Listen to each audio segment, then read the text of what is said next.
فرقہ بندی کے کیا معنی ہیں؟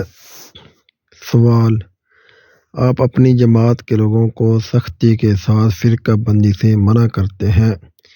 اس ضمن میں میرا سوال یہ ہے کہ آخر صوم و صلاۃ، حج وغیرہ ارکان کو کسی نہ کسی مسلک کے مطابق ادا کرنا ہوگا، تو پھر بتائیے کہ کوئی مسلمان فرقہ بندی سے کیسے بچ سکتا ہے؟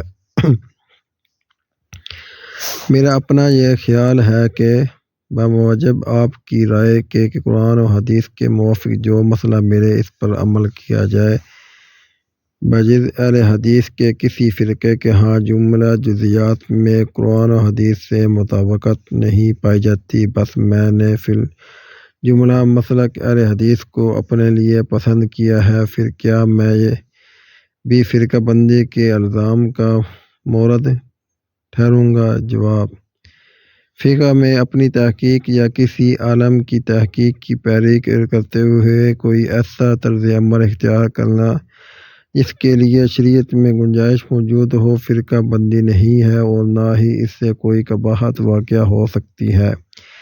اس طریقے سے مختلف لوگوں کی تحقیقات اور ان کے طرز عمل میں جو اختلاف واقع ہوتا ہے وہ مذموم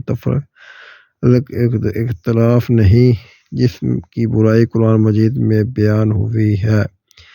ایسے اختلاف خود صحابہ کرام اور تابعین میں رہ چکے ہیں۔ دراصل فرقہ بندی جس چیز کا نام ہے وہ یہ ہے کہ فروع کے اختلافات کو اہمیت دے کر اصولی اختلاف بنا دیا جائے اور اس میں اتنا غلو کر لیا جائے کہ اس پر الگ گروہ بنے اور ہر گروہ اپنے مسلک کو بمنزلہ دین قرار دے کر دوسرے گروہوں کی تکفیر و تضلیل کرنے لگے، اپنی نمازیں اور مسجدیں الگ کرے، شادی بیاہ اور معاشرتی تعلقات میں بھی علیحدگی اختیار کرے اور دوسرے گروہوں کے ساتھ اس کے سارے جھگڑے انہی فروعی مسائل پر ہوں، حتیٰ کہ اصل دین کے کام میں بھی دوسرے گروہوں کے ساتھ اس کا تعاون ناممکن ہو جائے۔